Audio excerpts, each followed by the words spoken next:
집 대문 앞에 낯선 남자가 서 있었습니다. 덩치가 산만했어요. 저를 보자마자 우악스러운 손으로 제 팔을 붙잡더라고요. 김정혜를 아십니까? 그 이름을 듣는 순간 온몸이 얼어붙었죠. 김정혜. 김정혜는 제 어머니였습니다. 20년 전 저를 버리고 바람나서 도망간 어머니요. 누구세요? 그 남자는 제 물음에는 대답은 없었어요. 그저 제 얼굴만 뚫어지게 바라볼 뿐이었습니다. 침묵이 무겁게 흘렀죠. 김정혜 씨, 딸 맞으시죠? 누구시냐고요? 당신이 누군지 먼저 말하는 게 예의 아닙니까? 남자는 입을 다물었습니다. 하지만 제 팔을 놓아주지도 않았어요. 더 세게 붙잡았죠. 아파요. 이 손 놓으세요. 경찰 부릅니다. 박미진 씨, 이 남자 제 이름까지 알고 있었습니다. 순간 겁이 덜컥 났어요. 남자는 대문 사이로 열린 저희 집을 눈으로 훑어보기 시작했죠. 아버지가 병원에 계셔서 급했지만 그런 걸 생각할 겨를이 없이 이 남자가 무서웠습니다. 이 남자가 무언가 숨기고 있는 게 분명했어요. 20년 만에 들은 어머니 이름이 왜 처음 보는 이 남자 입에서 나온 걸까요? 남자는 끝내 대답하지 않았습니다. 그저 제 얼굴만 바라보다가 천천히 손을 놓더라고요. 곧 다시 만나게 될 겁니다, 누님. 뭐라고요? 누나라니요. 이봐요. 그 남자는 대답도 없이 사라져버렸습니다. 안녕하세요. 저는 올해 51살이 되었어요. 어머니는 제가 11살 때 바람나서 도망갔습니다. 그리고 방황을 하다가 만난 남편도 제 나이 27살 때 사고로 세상을 떠났죠. 혼자 딸을 키우며 살았어요. 빚에 시달리며 죽지 못해 살았죠. 하지만 20년 전 제게 기적이 찾아왔었습니다. 오늘은 그 기적을 이야기하고 싶어요.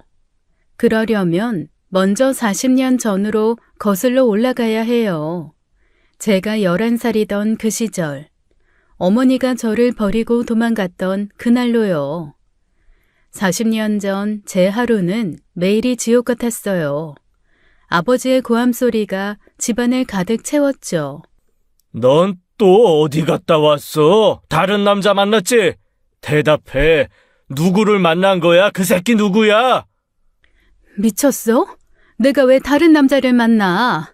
시장 갔다가 잠깐 늦었을 뿐이야. 물건 싸게 파는데 찾아다니느라 그런 거야. 거짓말하지 마. 네가 날 속일 수 있을 것 같아? 내가 다 알아. 동네 사람들이 다 봤다고 하더라. 누구랑 얘기했어? 말해. 동네 사람들이 뭘 봤다는 거야?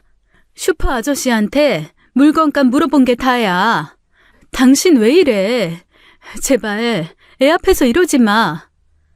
그리고는 무서운 소리가 들렸습니다. 찰싹하는 소리와 함께 어머니가 쓰러지는 소리였어요. 저는 이불을 뒤집어 쓰고 온몸을 떨었죠. 할머니는 방에서 나오시더니 차갑게 말씀하셨습니다. 미진애미가 잘못했겠지. 자고로 남자를 의심하게 만들면 안 되는 거야. 행실을 단정히 해야지. 어머니는 울면서도 아무 대답을 못 하셨어요. 그 순간 저는 알았습니다. 이 집에서 어머니 편은 아무도 없다는 걸요. 그래서 더욱 어머니만 바라보게 되었죠. 다음 날 아침이면 어머니 얼굴에 시퍼런 멍이 들어 있었습니다. 입술은 터져 있고 눈은 퉁퉁 부어 있었어요. 하지만 저를 보시면 억지로 웃으셨죠. 학교에서 친구들이 쑥덕거렸습니다. 야, 너희 엄마 얼굴 또 그래? 너희 아빠 무서운 사람이구나. 저는 고개를 숙인 채 아무 말도 못했어요. 창피했지만 더 무서운 건 따로 있었습니다. 혹시 어머니가 정말로 집을 나가버리면 어쩌나 하는 두려움이었어요. 그럼 저는 누구와 살아야 하는 걸까요? 그런데 밤이 되면 어머니가 살며시 제 방으로 오셨습니다. 부은 눈으로 제 얼굴을 쓰다듬으시더라고요. 그리고는 조용히 속삭이셨어요. 우리 딸, 답답했지? 엄마랑 밖에 나가자. 바람 좀 쐬고 오자, 응? 엄마, 아빠가 또 화낼까봐 무서워. 나가지 말고 여기 있어. 괜찮아. 아빠는 술 먹고 잠들었어. 우리 딸은 엄마가 지켜줄게. 무슨 일이 있어도 엄마가 꼭 지켜줄 거야. 엄마 믿지? 엄마는 나 버리고 안 가지? 절대 안 가지? 어머니의 눈에서 눈물이 뚝 떨어졌습니다. 저를 꼭 끌어안으시더니 흐느끼셨어요. 그 떨리는 어깨가 너무 슬퍼 보였습니다. 동네를 걸으면 아줌마들이 수군거렸어요. 저 집 또 난리였나 봐. 애가 불쌍해서 어쩌나. 엄마도 참 딱해. 하지만 어머니는 제 손을 더 꽉 잡으셨습니다. 차가운 밤 공기 속에서도 그 손은 따뜻했어요. 세상에 단 하나뿐인 제 안식처였죠. 엄마의 그 품이 너무 따뜻했어요. 그곳만이 이 지옥 같은 집에서 유일하게 안전한 곳이었죠. 그런 날들이 계속되던 어느 날 밤이었습니다. 어머니와 저는 또 동네를 걷고 있었어요. 유난히 별이 많은 밤이었죠. 어머니가 갑자기 걸음을 멈추셨어요. 그리고는 제 어깨를 잡고 무릎을 꿇으셨어요. 제 눈높이에 맞춰 저를 바라보셨죠. 우리 딸, 엄마가 정말 미안해.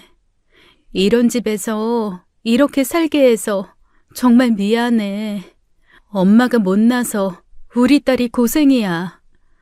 엄마 왜 그래? 엄마 잘못 없어. 아빠가 나쁜 거야. 어머니의 눈에서 눈물이 주르륵 흘렀습니다. 달빛에 반짝이는 눈물이었어요. 한 번도 이렇게 우시는 걸 본 적이 없었죠. 엄마는 우리 미진이랑 둘이서만 살고 싶다. 우리 둘이서만 행복하게. 아빠 없이, 할머니 없이, 그냥 우리 둘만. 그럼 얼마나 좋을까? 나도 엄마랑 둘이 살고 싶어. 우리 그냥 도망가자. 조금만 기다려. 엄마가 꼭 방법을 찾을게. 우리 딸 데리고 꼭 나갈게. 약속할게. 조금만 참아줄 수 있지? 응. 엄마랑 같이라면 난 참을 수 있어. 빨리 둘이 살자. 어머니는 저를 꽉 끌어안았습니다. 떨리는 팔로 제 머리를 쓰다듬으셨어요. 마치 작별 인사라도 하는 것처럼요. 사랑해 우리 딸. 엄마가 세상에서 제일 사랑해. 무슨 일이 있어도 엄마는 너 사랑한다는 거 잊지 마. 절대로. 그게 마지막이었습니다. 다음 날 아침 어머니는 사라지셨어요. 흔적도 없이 사라지셨죠. 저는 온 집안을 뒤졌습니다. 엄마 어딨어? 하지만 어머니는 없었어요. 아버지가 거실에서 담배를 피우고 있었습니다. 차갑게 저를 보더니 한마디 던지셨어요. 네 엄마 다른 남자랑 도망갔다. 너도 버리고 갔어. 이제 없어. 다시는 안 돌아와. 거짓말. 엄마가 나 버릴 리 없어. 어디 있는지 말해. 엄마 어디 갔어? 큰 소리 치지 마. 내 말 사실이야. 옆집 아줌마가 새벽에 봤대. 큰 가방을 들고 어떤 남자 차 타고 가더라고. 그때 옆집 아줌마가 들어오셨습니다. 눈도 못 마주치시더라고요. 고개만 끄덕이셨어요. 맞아. 새벽 4시쯤이었나? 검은 차가 와 있었어. 너희 엄마가 가방 들고 타더라. 미안하다 미진아. 저는 그 자리에 주저앉았습니다. 엄마가 절 버렸다니요. 어젯밤 그렇게 사랑한다고 말했는데요. 이제 엄마 생각하지 마. 널 버린 여자야. 다른 남자랑 행복하게 살겠다고 너까지 버린 나쁜 여자야. 잊어버려. 그 말이 가슴에 칼처럼 박혔습니다. 믿을 수 없었지만 어머니는 정말 돌아오지 않았어요. 하루 이틀, 한 달이 지나도 돌아오지 않았죠. 제 기다림은 점점 분노로 바뀌었습니다. 어머니가 사라진 지 2달이 지났을 때였어요. 아버지가 저녁 먹으면서 폭탄 같은 말을 했어요. 담담한 목소리였죠. 네 엄마 소식 들었다. 부산에서 새 가정 꾸리고 있대. 아들까지 낳았다더라. 도망가기 전에 벌써 임신하고 있었나 봐. 그래서 도망간 거겠지. 거짓말이야. 엄마가 그럴 리 없어. 믿기 싫겠지만 사실이야. 아빠 아는 사람이 부산에서 봤대. 배 나온 채로 어떤 남자랑 팔짱 끼고 다니더라고. 행복해 보였다고 하더라. 그러니 이제 엄마는 잊어. 그 말이 제 가슴을 찢어놓았습니다.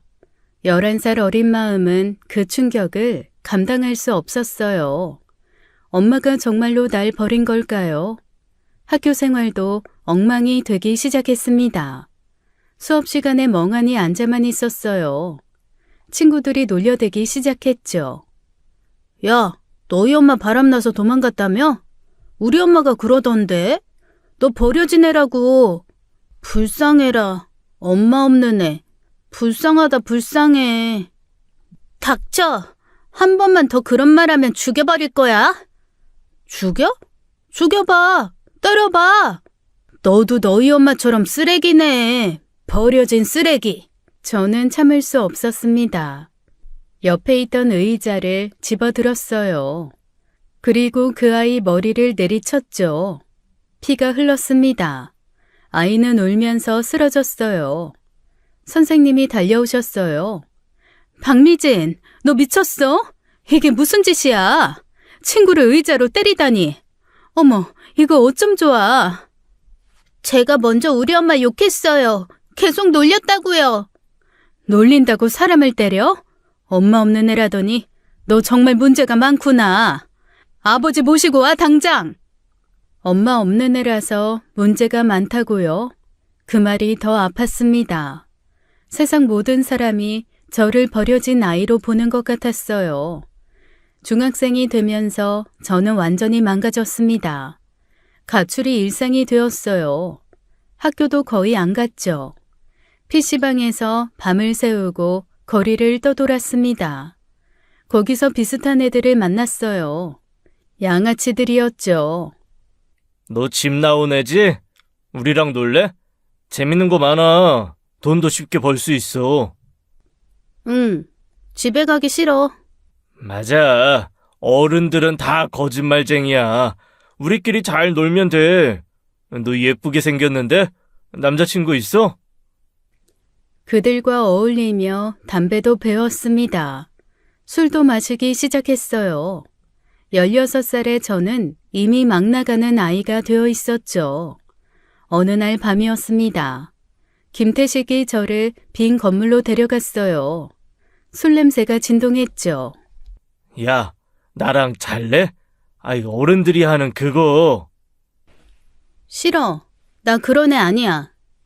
튕기는 거냐? 아이, 한 번만 하자. 어차피 너도 좋아하잖아. 미친놈. 손 떼. 건드리지 마. 이게 까불지 마. 뭘 그렇게 깨끗한 척을 해?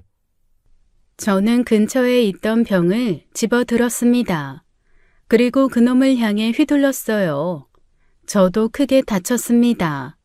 그놈이 저를 밀쳐서 팔이 부러졌죠. 결국 병원에 실려갔어요. 아버지가 병원에 왔습니다. 저를 보더니 한숨만 쉬셨어요. 그리고 한마디 하셨죠. 네 엄마 좀 이제 잊어라.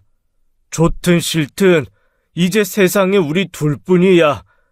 언제까지 이렇게 사고만 치고 다닐 거니?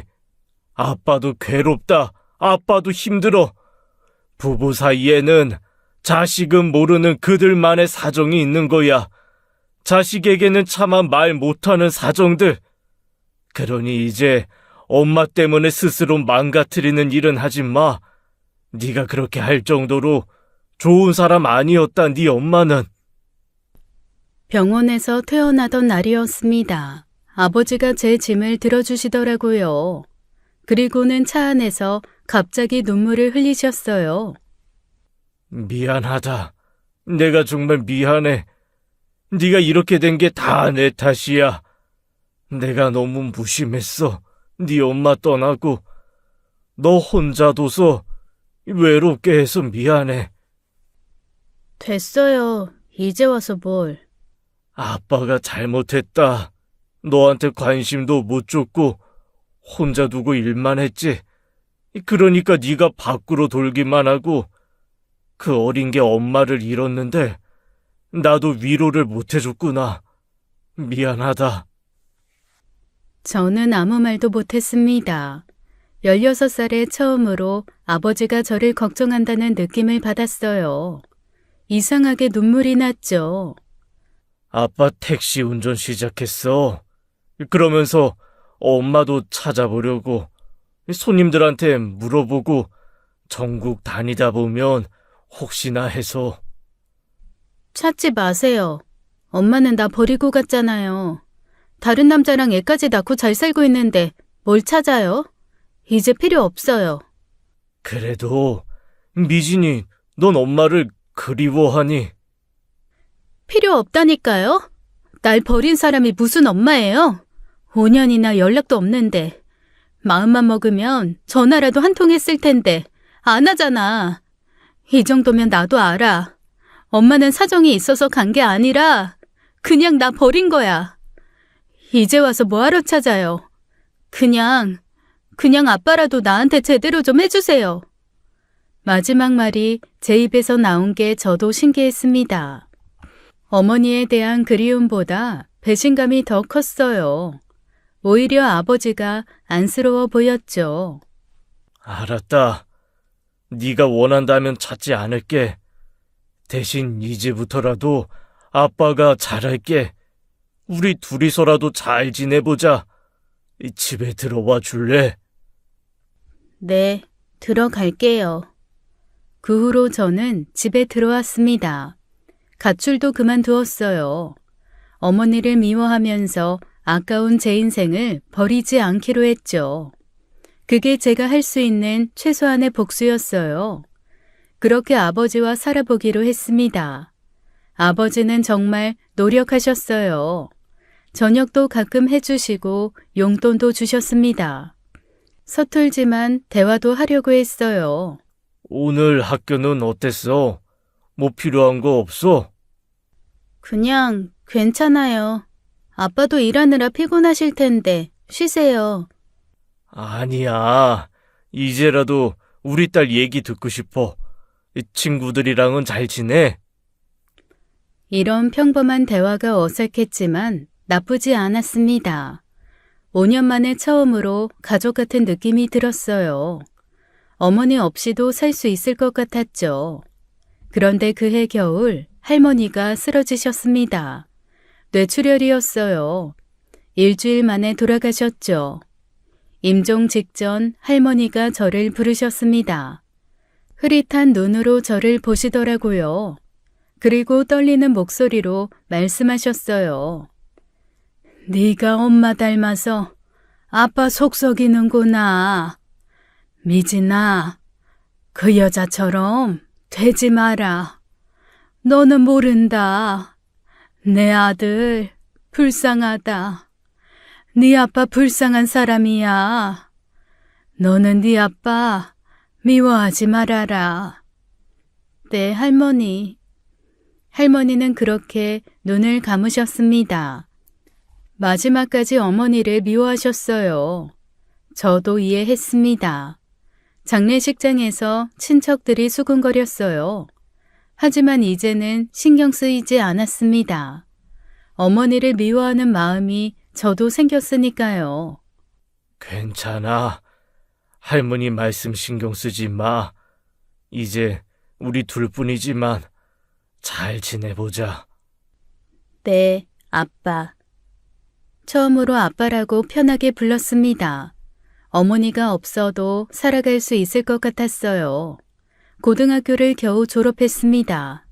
성적은 바닥이었지만 그래도 졸업장은 받았어요. 미용실에 시다로 들어갔죠. 하루 12시간을 서서 일했습니다. 바닥 쓸고 수건 빨고 파마약 냄새에 머리가 아팠어요. 한 달 월급은 20만 원이 채 되지 않았었죠. 야, 또 머리카락 남았잖아. 제대로 안 치워? 눈 똑바로 뜨고 일해. 죄송합니다. 다시 치울게요.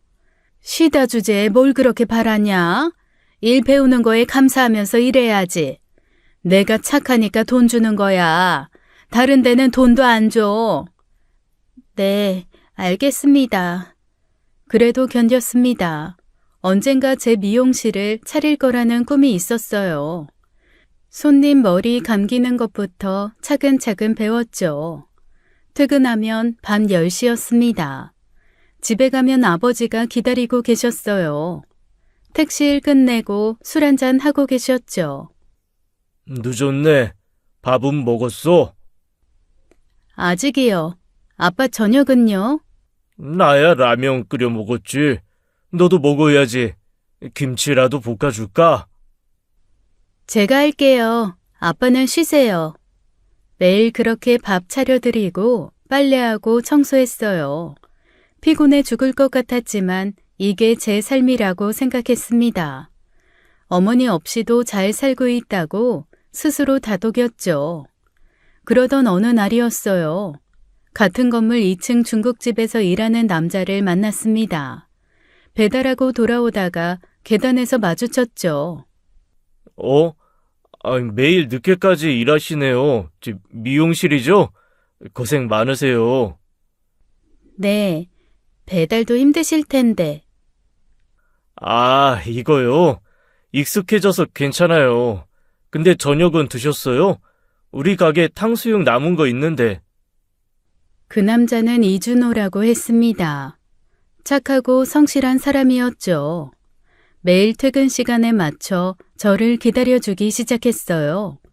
짬뽕이나 짜장면을 싸와서 건네주곤 했죠. 어느새 제 마음이 열렸습니다. 미진 씨, 이번 일요일에 시간 있어요?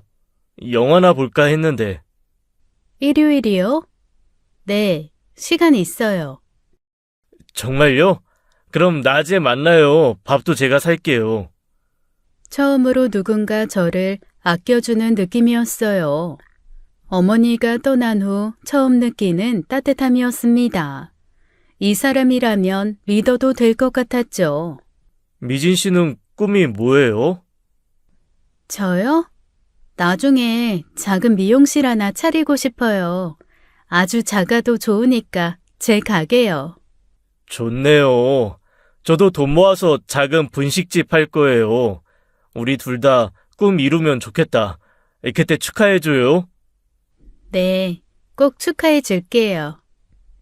미진 씨, 우리 행복하게 살아요. 앞으로는 좋은 일만 있을 거예요.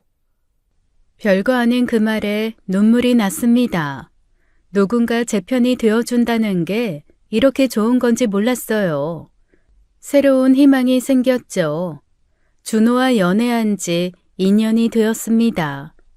우리는 악착같이 돈을 모았어요. 데이트 한번 제대로 못하면서도 통장 잔고 늘어나는 게 행복했죠. 미진아, 우리 드디어 3천만 원 모았어. 작은 전셋집이라도 구할 수 있겠다. 나 진짜 결혼하고 싶어. 더 이상은 못 기다리겠어. 매일 헤어지는 거 너무 싫어. 우리가 정말 결혼할 수 있을까? 난 아무것도 가진 게 없는데. 뭔 소리야. 너 자체가 내 전부야. 이제 우리 가족 만들자. 평생 같이 살자. 준호는 홀어머니를 모시고 살았습니다. 결혼하면 당연히 함께 모셔야 했죠. 저도 어머니가 그리웠기에 오히려 좋았어요. 준호의 어머니를 처음 뵀을 때가 기억납니다. 단칸방에 혼자 사시는 초라한 모습이었지만 눈빛은 따뜻했어요. 제 손을 꼭 잡으시더라고요. 아이고, 이 예쁜 아가씨가 우리 준호 여자친구구나. 어머, 손이 왜 이렇게 거칠어? 고생 많이 했구나. 미용실 일이 힘들지? 우리 준호도 고생하지만 너도 참 대견하다. 어머니, 아니에요. 전 괜찮아요. 뭐가 괜찮아. 손 좀 봐. 다투고 상처투성이네. 앞으로는 우리가 가족이니까 나한테 기대도 돼. 친정엄마처럼은 못해줘도 내가 할 수 있는 건 다 해줄게. 그 말에 눈물이 핑 돌았습니다. 친정엄마라는 말이 가슴을 찔렀어요. 11년 만에 처음으로 어머니의 품을 느꼈죠. 1996년 봄 우리는 결혼했습니다. 제 나이 22이었어요. 식장은커녕 동네 고깃집에서 가족끼리만 모였죠. 아버지가 축하해 주셨습니다. 처음으로 진짜 웃으시는 것 같았어요. 술잔을 들면서 목이 메시더라고요. 우리 딸, 드디어 시집 가는구나. 준호야, 우리 미진이가 그동안 참 많이 울었어. 엄마 없이 자라서 내가 제대로 못 키워서. 제발 행복하게 해줘.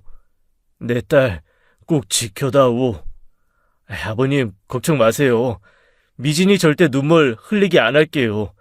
저한테도 미진이가 전부예요. 목숨 걸고 지킬게요. 전셋집은 낡고 작았지만 우리에겐 천국이었습니다. 곰팡이 핀 벽지도 예뻐 보였어요. 시어머니와 함께 살기 시작했죠. 시어머니는 정말 천사 같은 분이셨습니다. 새벽 4시에 일어나 도시락을 싸주셨어요. 제 도시락엔 항상 계란 프라이가 2개씩 들어있었죠. 얘야, 많이 먹어야 돼. 하루 종일 서서 일한다며. 다리 아프지? 파스라도 붙여줄까? 어디 아픈 데는 없고?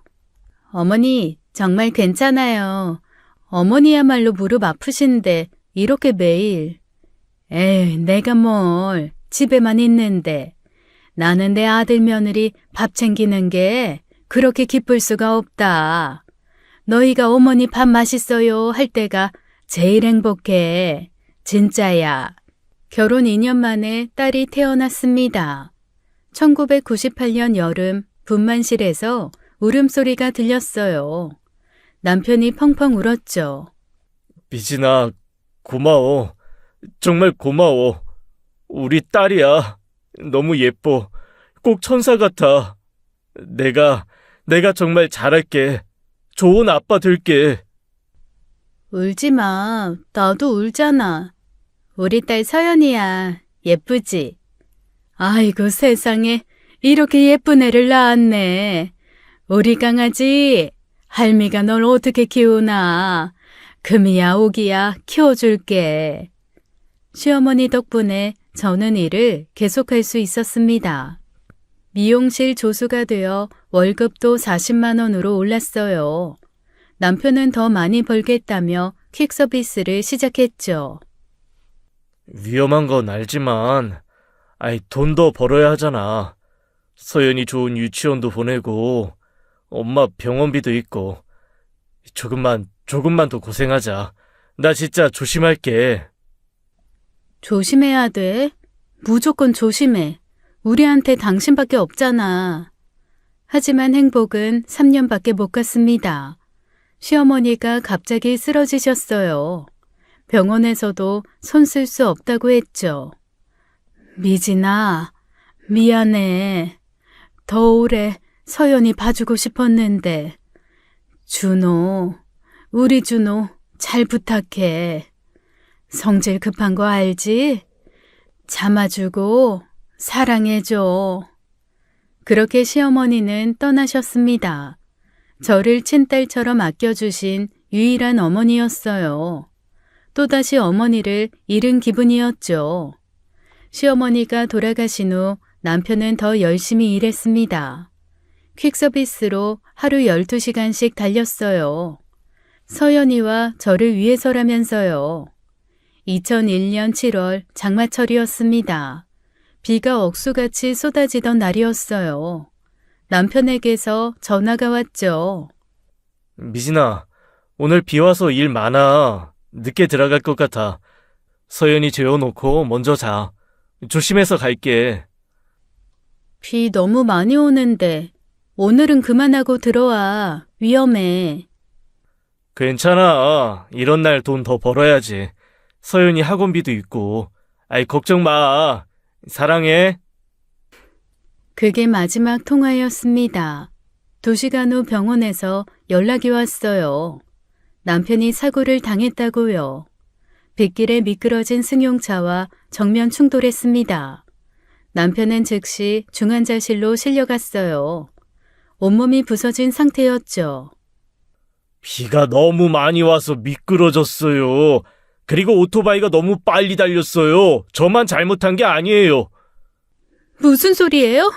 우리 남편 살려내요. 지금 당장! 저도 피해자예요. 차도 망가졌고 보험 처리하면 되잖아요. 왜 저한테 화를 내요? 그 인간의 뻔뻔함에 치가 떨렸습니다. 하지만 저는 남편 곁을 지켜야 했어요. 8개월간 중환자실에서 버텼죠.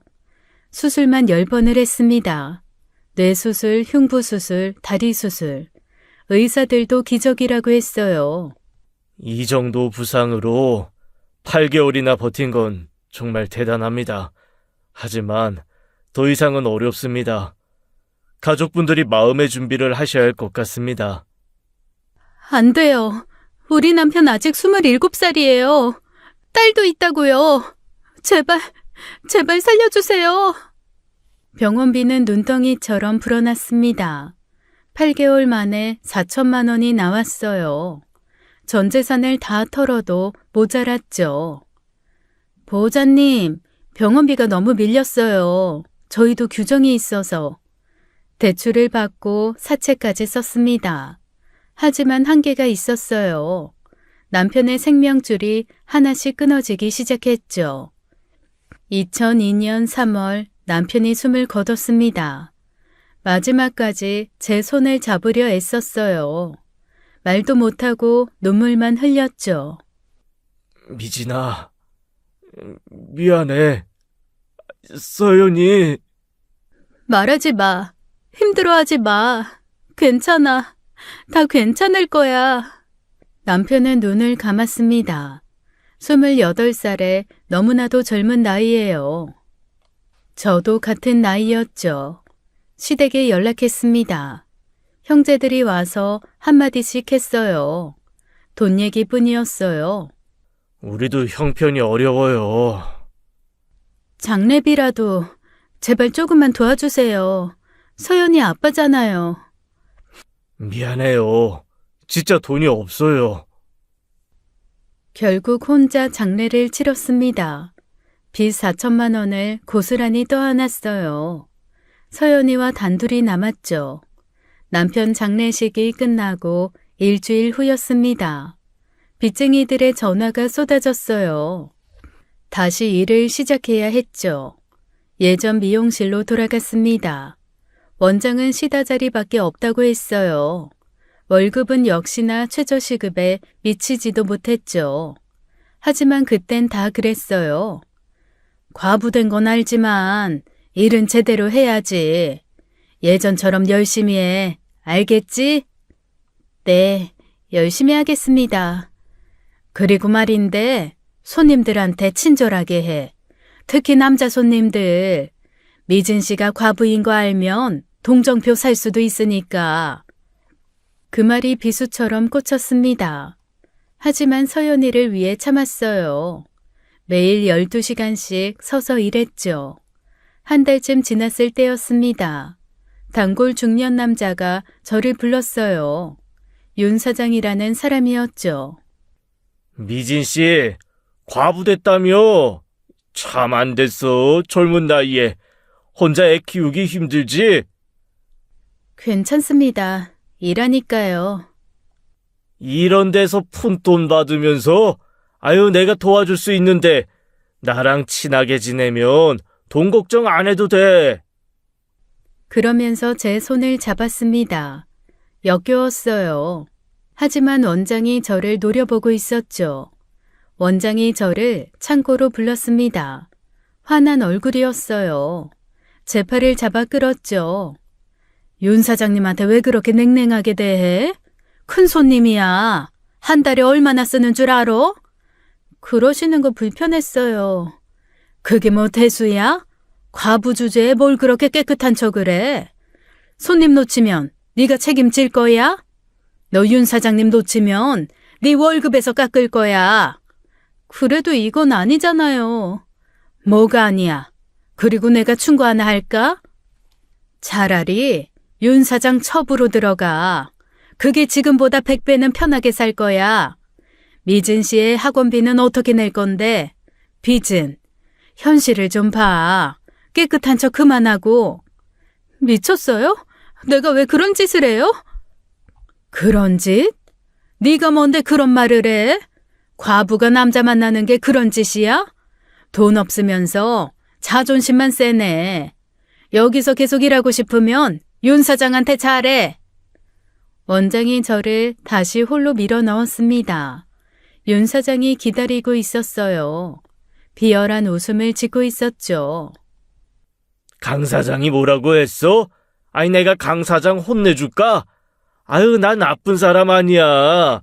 그냥 외로운 사람이지. 미진 씨도 좋고 나도 좋은 거 그걸 생각해봐. 그러면서 제 엉덩이를 만졌습니다. 역겨운 손이었어요. 그 순간 머리가 하얘졌죠. 순간 머리가 완전히 돌아버렸습니다. 그만둘게요. 뭐? 야, 박미진! 너 지금 뭐 하는 거야? 저는 가위를 집어들었습니다. 그리고 원장이 자랑하던 가발들을 잘라버렸어요. 미용 도구들을 바닥에 쏟아냈죠. 미쳤어? 이 년이 완전히 미쳤네. 너 이게 얼마짜린 줄 알아? 고소하세요. 나도 노동부에 신고할 거니까. 아줌마는 대체 사람을 뭘로 보는 거예요? 내가 그렇게 만만해요? 남편 잃고 혼자 사니까 아무나 건드려도 된다고 생각해요? 그렇게 첩년이 좋으면 네가 하면 되잖아. 아! 그날로 미용실을 나왔습니다. 10년간 꿈꿔온 미용사의 길이었어요. 하지만 완전히 포기했죠. 다음 날부터 닥치는 대로 일을 찾았습니다. 공장에서 부품 조립도 했어요. 식당에서 설거지도 했죠. 마트 계산원, 청소부, 전단지 돌리기. 돈이 되는 일은 다 했습니다. 새벽부터 밤까지 일했어요. 서연이는 어린이집에 맡겼습니다. 퇴근하면 밤 10시, 11시였어요. 서연이는 항상 잠들어 있었죠. 미안해, 서연아. 엄마가 더 잘해줄게. 그렇게 중얼거리며 울었습니다. 하지만 다른 방법이 없었어요. 살아남아야 했으니까요. 하지만 월급을 받아도 쓸 돈이 별로 없었습니다. 대출이자만 절반이 나갔죠. 서연이가 초등학교에 들어갔습니다. 저는 준비물 하나 제대로 못 사주는 엄마였어요. 연필 한 자루도 아껴 써야 했죠. 엄마, 친구들은 다 새 가방 샀대. 서연아, 이 가방 아직 쓸만해. 조금만 더 쓰자, 응? 알았어. 나 괜찮아. 진짜 괜찮아. 너 이거 원래 좋아해. 8살짜리가 엄마 눈치를 보는 게 가슴이 찢어졌습니다. 하지만 어쩔 수 없었어요. 정말 돈이 없었으니까요. 아버지도 건강이 안 좋아지셨습니다. 택시 운전도 그만두셨어요. 가끔 전화로 안부만 물으셨죠. 미진아, 잘 지내지? 소연이는 잘 크고. 네, 잘 지내요. 아빠는요? 나야 뭐 그럭저럭. 돈은 좀 있니? 힘들면 말해. 아버지도 형편이 어려운 걸 알았습니다. 차마 도움을 청할 수 없었어요. 서로 안부만 묻고 끊었죠. 그래도 빚은 늘어만 갔습니다. 이자를 내려고 또 빌렸거든요. 4천만 원이 5천만 원이 되었어요. 그러던 2005년 겨울이었습니다. 아버지에게서 전화가 왔어요. 목소리가 떨리고 있었죠. 미진아, 아빠가 병원에 왔는데 어디 아파? 어디가? 폐암이라고 하네. 3기라고 하더라. 뭐라고요? 폐암이요? 아빠가? 수술해야 한대. 보험으로 수술비는 되는데 다른 것들이 좀 미안한데 좀 도와줄 수 있니? 가슴이 무너졌습니다. 남편도 잃고 빚더미에 앉아 있는데 이제 아버지마저 암이라니요. 알겠어요. 제가 어떻게든 할게요. 걱정 마세요. 미안하다. 정말 미안해. 네가 힘든 거 아는데 그동안 못해준 게 많아서 이제라도 잘해주려고 했는데 오히려 짐만 되는구나. 전화를 끊고 주저앉았습니다. 어떻게 해야 할지 막막했어요. 당장 병원비를 어디서 구한단 말입니까? 그래도 아버지였습니다. 병원 침대에 누운 아버지는 초췌한 얼굴이었어요. 수술 날짜가 다가오고 있었어요. 아버지가 제 손을 잡으셨죠. 미진아, 20년 동안 택시 운전하면서 네 엄마를 찾아다녔다. 전국을 다니면서 손님들한테도 물어보고 부산도 가보고 대구도 가봤어. 그런데 못 찾았다. 정말 미안하다. 네가 그렇게 엄마를 그리워하는데 아빠가 못 찾아줘서 미안해. 아빠, 이제 엄마 얘기는 그만해요. 저 이제 엄마 보고 싶지도 않아요. 절 버리고 간 사람이잖아요. 다른 남자랑 그 애 키우면서 잘 살고 있겠지. 나 이제 그런 사람 이제 필요 없어요. 그래도 너한테는 엄마잖니? 아니에요. 이제 내 엄마 아니에요. 그러니 아빠라도 곁에 계셔야죠. 아빠 수술 잘 받고 건강해지세요. 서연이도 할아버지 필요해요. 아버지가 눈물을 흘리셨습니다. 죄책감에 가득 찬 눈이었어요. 네가 이렇게 커서 날 걱정해 주는구나. 미안하다. 정말 미안해. 저는 아버지를 간병하느라 마트 일도 제대로 못 나갔습니다. 수입이 반으로 줄었어요. 그러자 대출이 연체가 시작되었죠. 서연이 학원비도 끊어야 했습니다. 전세금 3천만 원을 빼서 대출을 정리하기로 했어요. 월세로 옮기는 수밖에 없었죠. 부동산으로 향하는 발걸음이 무거웠습니다. 부동산 문을 열려는 순간이었어요. 뒤에서 누군가 불렀어요. 잠깐만요. 돌아보니 50대 초반의 여자였습니다. 수수한 차림이었죠.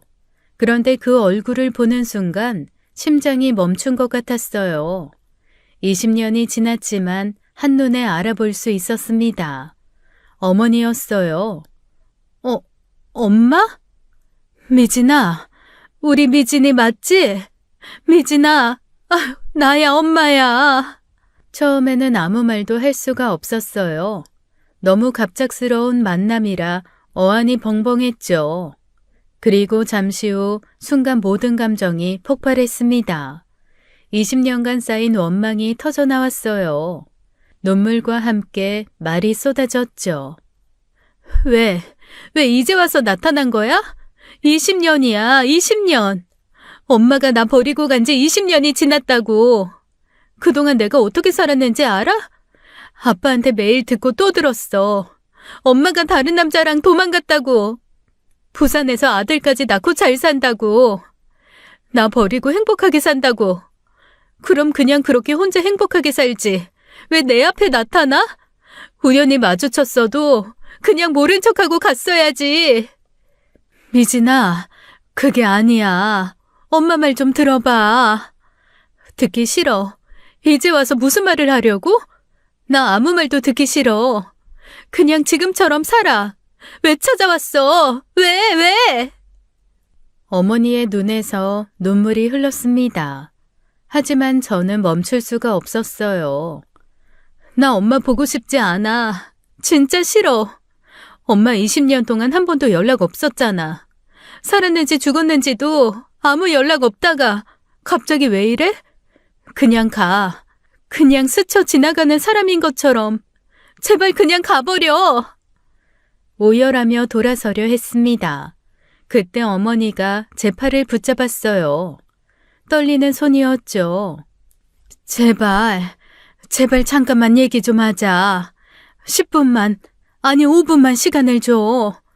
나도 미진이 네가 보고 싶었어. 그런데 볼 수가 없었어. 20년 동안 단 하루도 네 생각 안 한 날이 없었다. 제발. 어머니의 목소리에는 간절함이 묻어 있었습니다. 20년 만에 듣는 그 목소리가 낯설면서도 그리웠어요. 저도 모르게 발걸음이 멈췄죠. 어머니는 저를 근처 카페로 데려가셨습니다. 구석진 자리에 앉으셨어요. 떨리는 손으로 물을 한 모금 마시더군요. 그리고 천천히 입을 여셨습니다. 미진아, 내가 지금부터 하는 말이 믿기지 않겠지만 전부 사실이야. 20년 전 그날 새벽 난 네 아빠한테 끌려갔어. 차에서 낯선 남자가 타고 있었고 아빠가 날 그 남자한테 팔았다. 뭐? 팔았다고? 무슨 말이야 그게? 500만 원. 네 아빠가 500만 원 받고 날 외딴 섬 호라비한테 팔았어. 그 남자 50살이 넘은 사람이었는데 첫 번째 부인이 죽고 혼자 살던 사람이었어. 자식도 없이. 그 사람은 날 강제로 그 섬으로 끌고 갔고 그날부터 엄마는 그 남자의 아내가 되어야 했어. 믿을 수 없었습니다. 아버지가 어머니를 팔았다니요. 그런 일이 어떻게 가능한 거죠? 섬에는 그 남자 어머니가 있었어. 그 할머니가 날 감시했지. 배는 일주일에 한 번만 들어오는 곳이었고 도망갈 수도 없었어. 그 뱃사람도 다 친인척으로 한패들이니까 전화도 없고 편지도 보낼 수 없었고 엄마는 그렇게 완전히 갇혀 있었던 거야. 그럼 엄마가 다른 남자랑 도망갔다는 건 전부 거짓말이야. 네 아빠가 꾸며낸 거짓말이었어. 난 20년 동안 그 섬에서 그 남자한테서 세 아들을 낳고 살았어. 첫째, 둘째, 셋째. 원하지 않았지만 어쩔 수 없었어. 그게 내 운명인 줄 알고 살았지. 어머니의 눈에서 눈물이 쏟아졌습니다. 20년간의 한이 묻어있는 눈물이었어요. 매일 밤 널 생각했어. 우리 미진이 어떻게 크고 있을까? 잘 먹고 있을까? 학교는 잘 다닐까? 미치도록 보고 싶었어.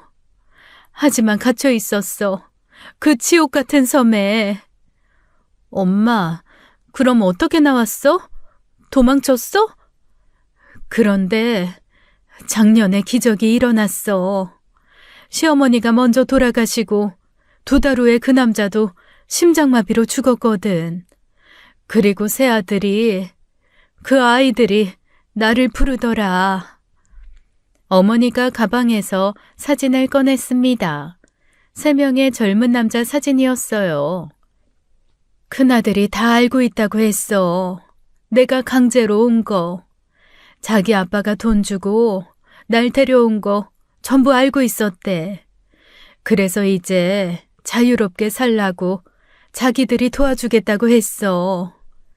저는 사진을 보다가 깜짝 놀랐습니다. 큰아들이 며칠 전 저를 찾아왔던 그 남자였어요. 이 사람 며칠 전에 우리 집에 왔었어. 엄마 이름 물어봤어. 대성이가 먼저 너를 찾아서 내 말을 확인한 거야. 내가 진짜 널 찾는 건지 아니면 그저 섬에서 도망치려고 거짓말한 건지. 그 아이들이 유산을 정리해서 나한테 줬다. 미안하다고. 그리고 육지로 나가라고 했어. 엄마 딸 찾아서 딸이랑 행복하게 살라고. 자기들은 괜찮다고. 어머니가 제 손을 잡았습니다. 거칠고 상처투성이인 손이었어요. 미진아, 엄마가 너 버린 거 아니야. 절대 아니야. 단 하루도, 단 한 시간도 너 잊은 적이 없어. 이제야 널 찾았어. 미안해. 정말 미안해. 저는 아무 말도 할 수 없었습니다. 20년간 믿었던 모든 것이 거짓이었다니요.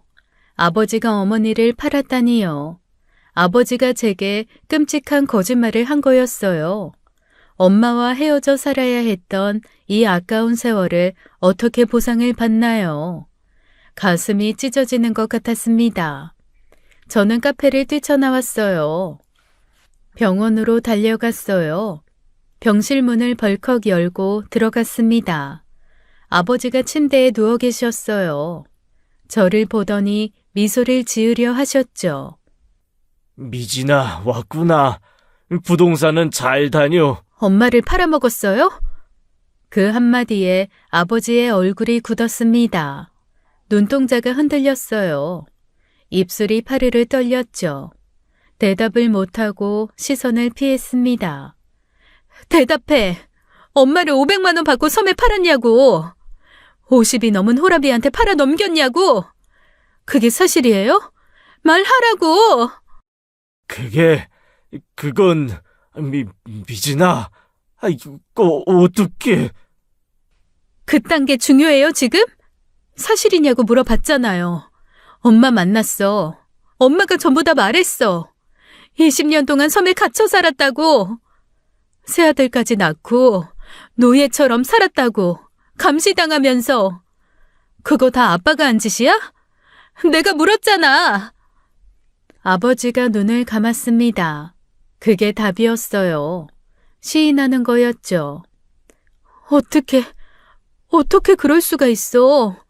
어떻게 사람을 팔아먹어? 그것도 자기 아내를, 내 엄마를. 고작 500만 원에? 그리고 20년 동안 나한테 거짓말했어? 뭐? 바람나서 도망갔다고? 부산에서 아들 낳고 행복하게 산다고? 미진아, 아빠가 미안해. 그땐 정말 돈이 급했어. 할머니 병원비도 있었고, 빚쟁이들이 매일 찾아왔고, 그때 그 사람이 500만 원 준다고 했을 때 정말 미쳐버릴 것 같았어. 그래서 엄마를 물건처럼 팔았다고? 돈이 급하면 사람을 파는 게 정당해? 그게 인간이 할 짓이야? 그래놓고 나를 그렇게 속여? 네 엄마는 날 무시했어. 매일 나가고 싶어 했고, 그때도 도망을 가려고 준비를 하고 있었어. 그건 사실이야. 그래서 돈도 빼돌리고 있었고, 날 사랑한 적이 한 번도 없었어. 그래서 나랑 도망가려고 했었으니까. 그때 엄마는 나랑 도망가려고 했었으니까. 무시했다고? 사랑 안 했다고? 그래서 엄마를 팔았어? 아빠가 매일 엄마 때리고 의심하고 감시했잖아. 엄마가 어떻게 아빠를 사랑할 수가 있어? 어떤 사람이 제정신으로 살 수 있었겠어? 병실 밖에서 간호사들이 놀라 쳐다보고 있었습니다. 하지만 저는 멈출 수가 없었어요. 20년간의 배신감이 폭발했죠. 내가 엄마 때문에 얼마나 힘들었는 줄 알아? 난 매일을 죽고 싶어 했어. 그런데 다 아빠 때문이었어. 아빠도 힘들었어. 너 하나라도 곁에 있어야 했어. 네가 없었으면 아빠도 진짜 죽었을 거야. 그래서 너라도 붙잡아두고 싶어서. 미진아, 아빠 용서해라. 제발. 아버지가 제 손을 잡으려 했습니다. 떨리는 손이었어요. 저는 뿌리쳤습니다. 미진아, 제발 아빠를 이해해줘. 그땐 정말 어쩔 수 없었어. 이제라도 용서해줘. 아빠가 잘못했다. 아빠 죽을지도 몰라. 미진아, 아빠 암이잖아.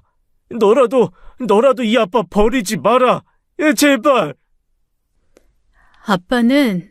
아빠는 인간도 아니야. 쓰레기야.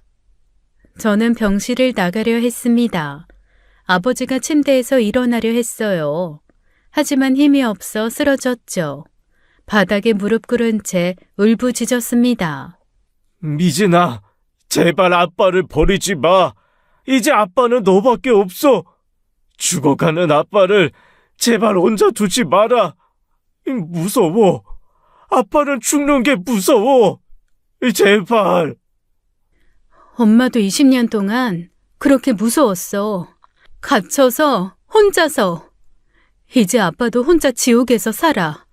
혼자 쓸쓸하게 죽어가는 거야. 엄마가 겪은 고통에 10,000분의 1이라도 느껴보라고. 다시는 내 앞에 나타나지 마. 그냥 혼자 그렇게 죽어버려. 뒤에서 아버지가 울부짖었어요. 처절한 울음소리였죠. 하지만 돌아보지 않았습니다. 20년의 거짓말에 대한 대가였어요. 엄마와 나를 파괴한 대가였죠. 이제 아버지는 제 아버지가 아니었습니다. 영원히 용서할 수 없는 사람이었어요. 병원을 나온 저는 어머니가 기다리는 카페로 돌아갔습니다. 어머니는 초조하게 앉아 계셨어요. 제 얼굴을 보시더니 모든 걸 아신 것 같았죠. 아무 말 없이 저를 안아주셨습니다. 미진아, 우리 딸, 이제 엄마가 있어. 20년 못 해준 거 이제라도 다 해줄게. 너랑 서연이랑 우리 같이 살자. 엄마, 정말 엄마 맞아? 꿈 아니지? 다시 사라지는 거 아니지? 절대 아니야. 다시는 떠나지 않아.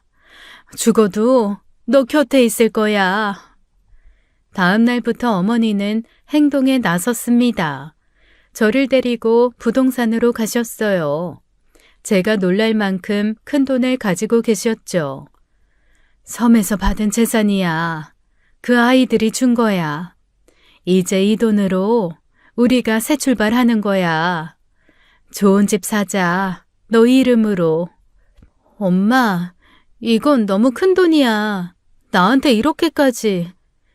20년 동안 못 해준 게 얼마나 많은데. 이것도 부족해. 우리 딸이 이제 고생 끝이야. 엄마가 다 지켜줄게. 깨끗한 아파트를 계약했습니다. 32평짜리 새 아파트였어요. 제 이름으로 된 집이었죠. 이사하는 날 서연이가 신나서 뛰어다녔습니다. 엄마, 우리 집이 이렇게 커? 내 방도 있어? 할머니도 같이 살아? 이제 할머니랑 엄마랑 서연이랑 셋이 살 거야. 우리 서연이 할머니가 맛있는 거 많이 해줄게. 이제 우리 서연이는 공주님처럼 살 거야. 그런데 이사 당일 오후였습니다. 짐을 빼는데 원래 살던 집 현관 앞에 휠체어를 탄 아버지가 와 있었어요. 병원에서 무리하고 나오신 것 같았죠.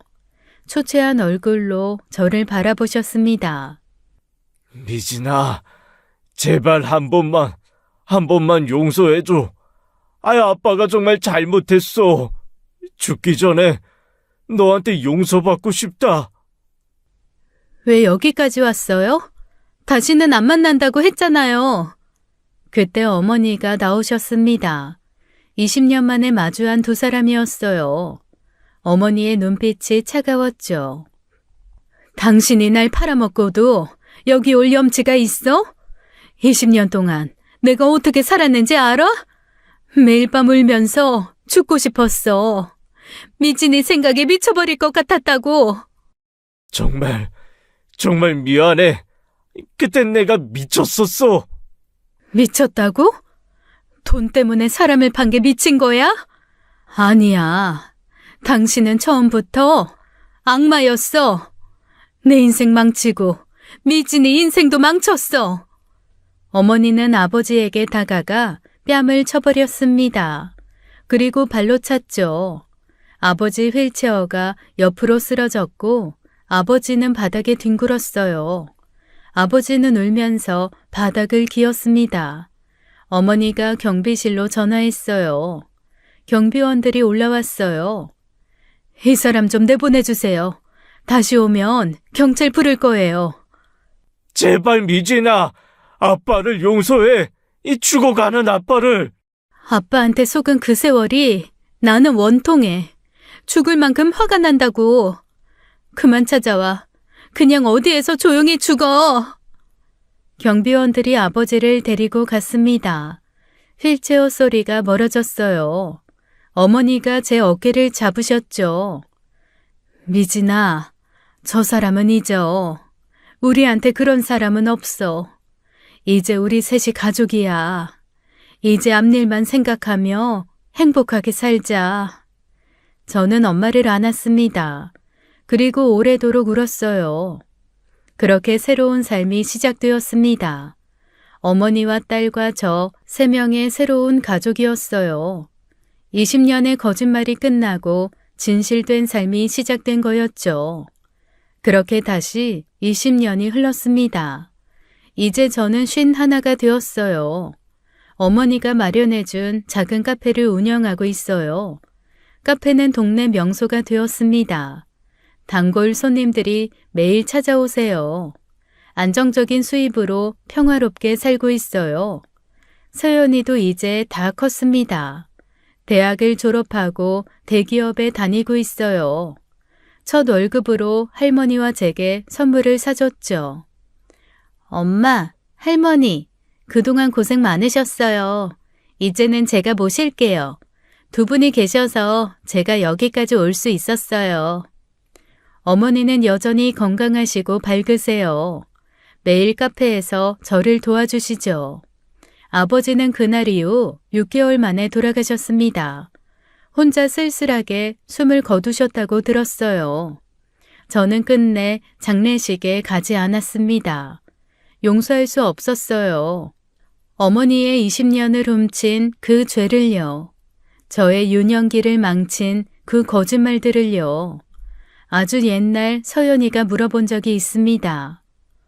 엄마, 외할아버지는 어떤 분이셨어? 저는 그저 덤덤하게 대답하죠. 그냥 불행한 사람이었어. 거짓말로 살다가 거짓말로 죽은 사람. 이제는 모든 게 끝났습니다. 어머니와 딸과 함께 남은 생을 살아갈 거예요. 진실 위에 세운 이 작은 행복을 지키면서요.